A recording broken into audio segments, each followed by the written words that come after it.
Hi, and welcome to this episode of I've Got This Kid. I'm your host, Dr. Cherina Williams, licensed speech and language pathologist, homeschooling mom of 2, wife of 1, here to share everything speech, language, play, development, homeschooling, parent education, and all that other stuff that falls in between. It is an honor being back here with you guys another day. We are moving on strong as I come back and reacclimate to the scene, podcasting scene, and it has been pretty fun, I have to admit. Please check out past episodes and share with a friend. Today we're going to dive right into things. I'm talking, is parent stress real? My monologue. I am a parent of 2. It is stressful from time to time. Things can get wild. I am usually the one that's starting the ruckus, and they are usually the ones ending ruckus. I'm not ashamed that I do pleasantly torture my children, but then they also reciprocate. But sometimes when we're not playing around, things can get real. And we're going to dive into what that looks like today, looking at parent stress, and is there a relationship with little sugars who have developmental delays. And that just means that little sugar is not meeting milestones the way that we would expect them to in comparison to same age peers. Is there some variation? Absolutely, there is some variation of what we would expect, but generally there are certain things, certain criteria that we would expect. And if little sugar is not meeting those criteria, we do consider that a delay. I also like to say just gaps in development in different areas. Sometimes it's one area, sometimes it's multiple areas. But without further ado, what is parent stress? Well, according to Dieter and Deckard, 1998, this will be in the notes because y'all know I'm not a plagiarist. Parent stress is experienced from demands associated with the role of parenting that inhibit negative feelings toward the child and self. So you see, it's kind of twofold. The outcome of parent stress can give you negative feelings towards your child, or maybe feeling like you're failing your child, which would then be those negative feelings towards yourself. Wikipedia Journal of Medicine says that parent stress, also known as parent burnout, relates to stressors that are a function of being in and executing the parenting role. That just is a nice way to say sometimes stuff is hard, and based on that situation, you can burn out, and parenting is just not that fun. It goes beyond the everyday.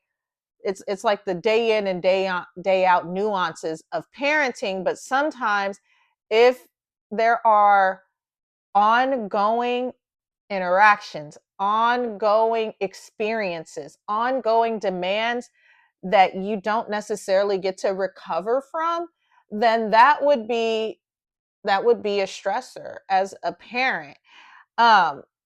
And so the real question comes into play: can parent stress impact your behavior as a parent? You might think that you are like the best actress ever or actor ever. You might think you're like Denzel Washington caliber actor, actress, Brad Pitt. You're like out there killing. Think you're like, yeah, I'm doing it. Or maybe you think you're like Tom Cruise and you're like Mission Impossible and you're like stealthy and you're like, yeah, I'm doing a good job. And then, yeah, but nope, nope, you probably, nope. Kids are smart. You probably are doing a kind of good job covering up how you're really feeling, but just like holes in a water bottle where the water start coming out, that's us as humans when we are stressed out, because whatever we're feeling on the inside is going to come out somehow, some way on the outside. Some of the things that we see that research has shown us is that sometimes parents will stop talking as much. There's less interaction because you don't want there to be a blow up. Uh, but with less interaction means that there's less bonding, and then there's less time to model language, and less time to model social skills, and less time to increase vocabulary or play skills or other things like that. So, yep. Reduce responsiveness from parents. Um, what the research says is the lower IQ, the less responsive. What do I mean by that? Research told us that for parents who were asked this question, what's your child's IQ? Based on their IQ, if little sugar's IQ is lower, then the parent is less responsive. And just thinking about that, it might also be if sugar's not talking a lot, then you might not want to talk as much, right? It might honestly be that too. Like if you feel like you're talking and doing all the talking and they're not talking to you, then that can be a little bit uncomfortable depending on the person. Like if you're not comfortable with silent rooms, then talking and nobody's responding can be a bit discouraging, but it might also make you talk a little bit less without you even thinking about it, right? Warden Lee found that there is a relationship between parent stress and child cognitive development, and that parent responsiveness, it is impacted. And so what stinks about this is if little sugar is quiet and you're quiet, then you're not having a chance to really model language for little sugar. And they're the ones who need it most. But what stinks about that is I understand, I get it. You don't want to talk and nobody's talking back to you. And that can reduce your satisfaction as being a parent. Like, I'm talking, they're not responding, but I see the other kids on the playground responding to their mom, and I see the other kids reacting to their moms and their dads, and they're doing all this stuff. But here we are, we're just kind of looking at each other, and that makes me feel rejected because why aren't they engaging with me? Am I a bad parent? Am I doing something wrong? What's wrong with me? What's wrong with them? What's wrong with everybody? Right? And that's when our acting skills really start falling apart, is when these questions come and we don't have any real answers or somebody to buffer off of to really find out, like, is what I'm feeling normal? And how do I even deal with that? And so it also can give greater frustration on our part as the parent, right? So with the greater frustration world changer, you might start demonstrating on unwanted behaviors, right? And those unwanted behaviors may look like getting a little bit too fussy with the child, or being a little bit more irritable to little sugar, or labeling little sugar as bad, or saying things like they can't learn, or they don't talk, or they don't this and they don't that.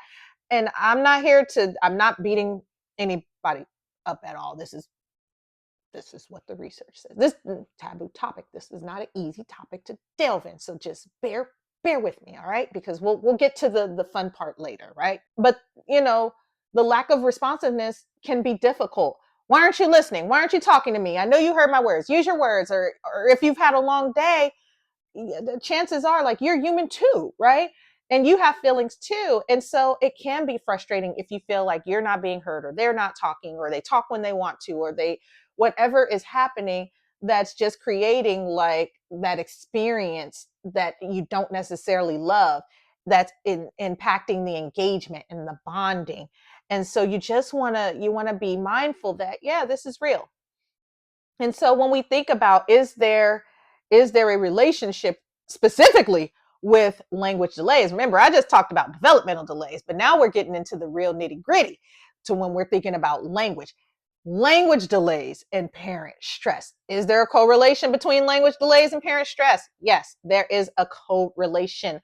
Honig and Park, they conducted a study in 1997, and they reported there's a higher correlation of parental distress in language delayed sugars, 45 to 57%, compared to parents with children with normal language, and it reduces down to 24% to 28%. But did you notice something? Typically and atypically, everybody's like, ah, right? And so that's why I gave you the caveat, like, hey, look, I got my moments too. Don't feel like you're an island. I have my moments too, where I'm like, I'm gonna hide in a corner, don't see me. But that's not all the time, right? And so we don't want it to be all the time, but acknowledging what we're feeling is, that's healthy. That's healthy. And there is a reason though that our parents, you world changers, might have or might be inclined to be a little bit more stressed out than the world changers who don't have children with language delays that are typically developing. And there's some emotional and practical challenges that come along with that. The emotional ones are real. Like, you can't deny that you had expectations for your little sugar. And if all of a sudden you're wondering all the time, are they going to live a normal life? That's not easy. Like, that's hard.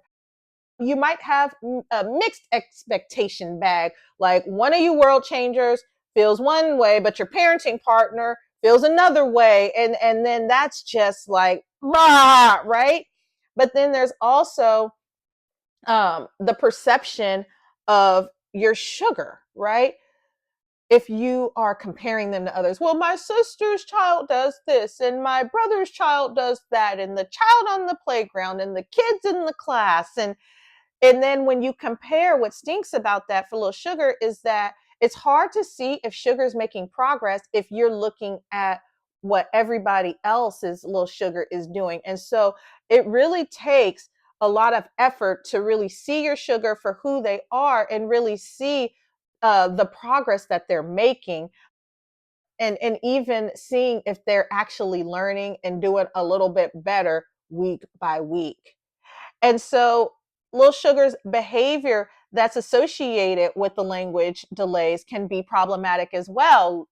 Self-control, right? Sensory processing, their emotional regulation, that can really have an emotional impact on you if you're worried about why they're not eating. If you're worried about are they going to flip on and off your light switches all day long? If you're worried about if they're going to elope and be running off or doing unsafe things, if you're walking on eggshells, right, in your home because you don't want them to blow up. And so you're overthinking and overdoing everything to avoid this unwanted reaction from them, right? That can be stressful. And it can also lead to loneliness and isolation, because little sugar, like, loneliness and isolation is a big stressor because my sugar doesn't fit in. So now I don't want to go out with my friends who have kids. And now I don't want to go to the playground because I don't know what little sugar is going to do. I don't know if they're going to talk or not, or somebody's going to come up to them and talk to them and they may not say anything back, and that's embarrassing, or they're whining and crying and they look like they're, off the hook, and they're laying out in the middle of the floor at Target, and you're like, oh my God, please get off the floor, or whatever it is that gives you that feeling of, we just need to go hide in this bubble and Amazon life, like, and life is going to be Amazon. And that's not the way you want to do things, because it takes away their chances of doing stuff. But I do understand that the unknown is oftentimes stressful, and we are able to control ourselves, but it's hard when we cannot control our little sugars. And that can lead to shame. Like, I'm ashamed of my sugar. I feel judged when they're not talking. I feel judged when they're doing these behaviors in public. And people are looking at me like, why don't you get your child? Or, oh my gosh, you're a bad parent. And you're like, I'm not a bad parent. Like, right? And so that can be stressful. But the practical things, this is when we're talking about the day to day, when we look past little sugar and we're thinking about what are some things that take place that can be stressful that we don't always talk about. And that can be the time and cost associated with the diagnosis, especially if you need multiple specialists. I talked about that a few episodes ago. When you're trying to find the right SLP, paying for that is no joke. Like, that's a whole nother bill. And so that can be stressful. Fighting for services can be stressful. Little sugar has this diagnosis, and they're either saying no, or they won't give them the services they need, or little sugar's being waitlisted for a year.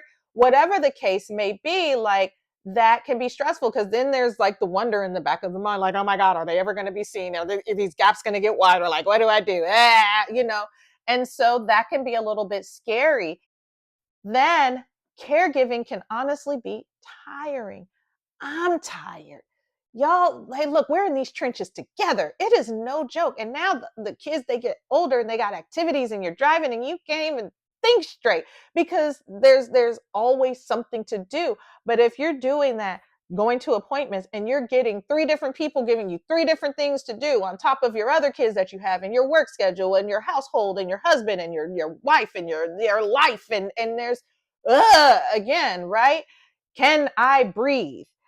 Can I get respite? Can I trust somebody to give me some respite? Like, who do you trust in your community around you? Like, I thank God for my mom because she's like the third parent because she's always there. She knows my kids and she takes good care of them. She's my trusted person, right?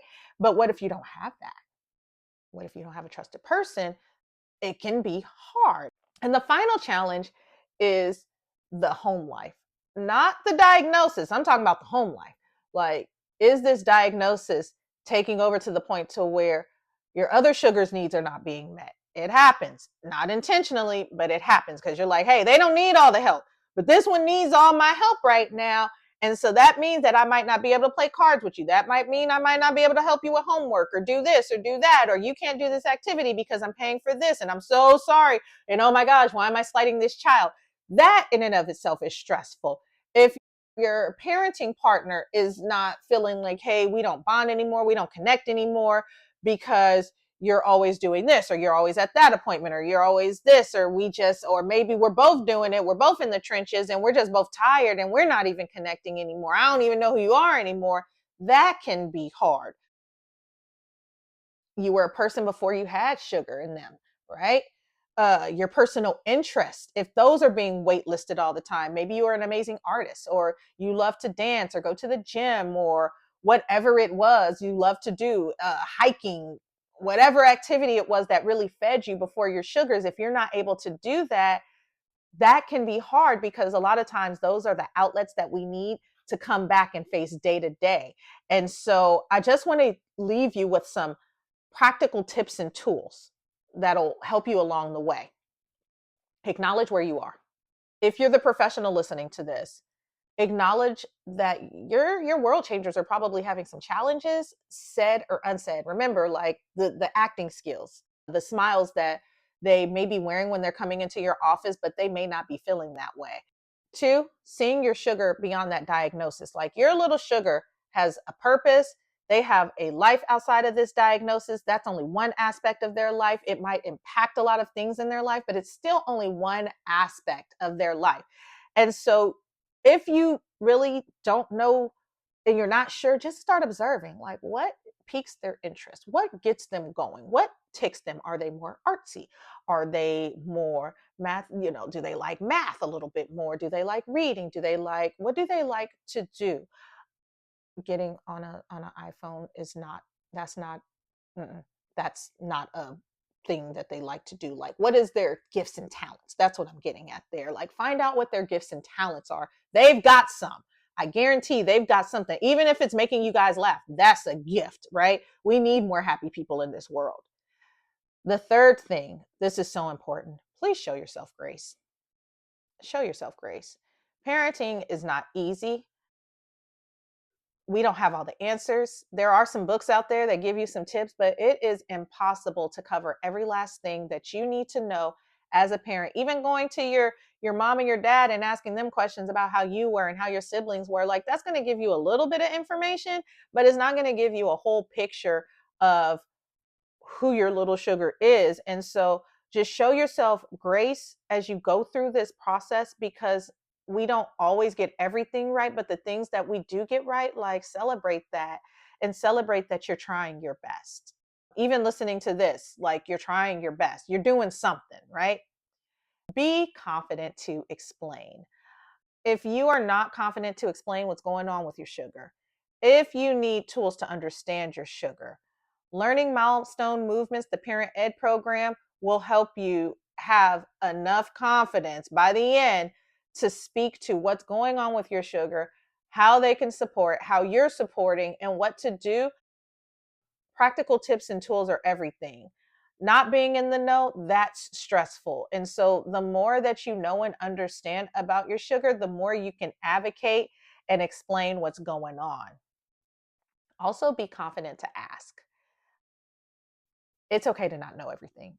I don't know everything. I tell you in a heartbeat, I don't know. I don't know, but I'll find out. And if I can't find out, I'm going to ask somebody else who knows, because we're not designed to know everything. We're designed to be good at the stuff that we're good at, and then to be smart enough to go to the people around us, our community, for support. That might be another SLP. I get families all the time who call me. I haven't seen their kids in I don't know how long, but they will be like, hey, I want to run this by you. And I'll say, hey, this is what I think.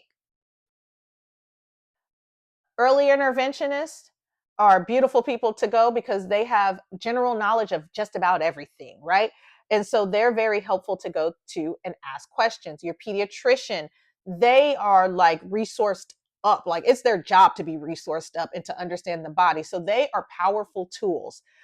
Parent groups, if you're not a part of a parent group, not just a Facebook parent group. I understand, like, we were social distancing, and so now we like to internet everything, but there is power in going and sitting down with people face to face, and there's nonverbal things that you can pick up when you're sitting with someone versus when you're on the screen with someone. I hope I'm good with on the screen. Am I capturing you? Look, that's my acting skills. Am I drawing you in, right? But I'm just kidding. No, seriously, parent groups face to face if you can. But if you can't get to a parenting group face to face, please, online is fine. It'll do, right? It's better than doing nothing. And then your church group. So many more churches are coming with and incorporating being inclusive. That's the word I'm looking for. So many more churches are being a lot more inclusive, whether they have a special education program or a children's church that has special education or something along those lines. Like they want to serve, they want to know, they want to help as well. And chances are the person that's running that department has some kind of background in special education, and you could tap them on the shoulder and ask them some questions as well. So be confident to ask. Don't think that you need to be an island. That's no, please don't do that, please. And then finally, spend time with your sugar. That is the best teacher to learn. Like, if you really want to learn your sugar, take the time to sit down a few minutes a day and just observe. No demands on them, but just watching them and how they do and how they react and what makes them tick and what makes them smile and what makes them not smile and what helps them engage and what helps them, become a bigger part of this world. Fight through your feelings of uncertainty. Fight through those feelings of feeling rejected. Just remember, you are their best chance because you're their world changer. Like, you create safety, you create security, you love them unconditionally, and that in and of itself will make them want to try a little bit harder to meet you where you are and undo some of those gaps together. If you want more tools, visit my website at I'veGotThisKid.com. Read a blog or two. There's some information there. There's definitely a blog about this episode. There's also other podcast episodes that tackle other parenting topics that'll help you on your parenting journey, because you need to tool up, and then you need to practice, and then you need to figure out what you don't know, and then you need to practice some more. So that way you're kind of melting that ice of what it feels like as far as that stress, and you're undoing some of that stress and some of those feelings of uncertainty and whatever comes along with it, that's making you feel like you don't have the tools you need as a world changer to succeed. I really believe in you, and I believe that you can do this. And also, if you are a professional and you need some support and some help for your families, home goals, parent stress tools are available. Now, parents, I can't make this available to you. I'm sorry. But if you are working with an SLP and you're like, hey, I want to know how I'm doing and if I'm feeling okay, like, am I doing good with stuff? I would encourage you to check it out and encourage them, like, hey, I want to know how I'm doing in this thing and if there's some areas that I need to improve. And again, that's just bringing stuff to light. So you're not kind of sitting there like, putting on the acting. Like, you don't have to do that. Please don't do that. This is really important stuff.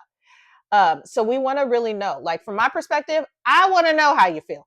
I want to know how you're doing, and I want you to know how you're doing and how you're feeling, and then I can help along the way. And so I think other professionals also feel that same way, because we really do want to work and serve to make things a lot better. World changers, I can't emphasize this enough. Parenting is no joke. Like, it's filled with ups and downs. It's got some turns, it's got some twists, but we can tool ourselves up with knowledge. We can tool ourselves up with understanding, and we can apply tools that'll help us be better on this journey. Join me next time where I will be interviewing the amazing Julie Kogura. She found out that she had autism as an adult, and I absolutely love her. Let me tell you, she's got an interesting story. So join me for that episode 2 weeks from now. I cannot wait. Also, show notes and transcripts will be available for you. Join me and find me on social media. I can be found on Facebook, Instagram, LinkedIn, my YouTube page.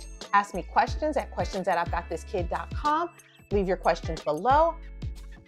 There, you can comment on the show, post questions, join the community. The fun stuff, right? Until the next time, world changers, take care.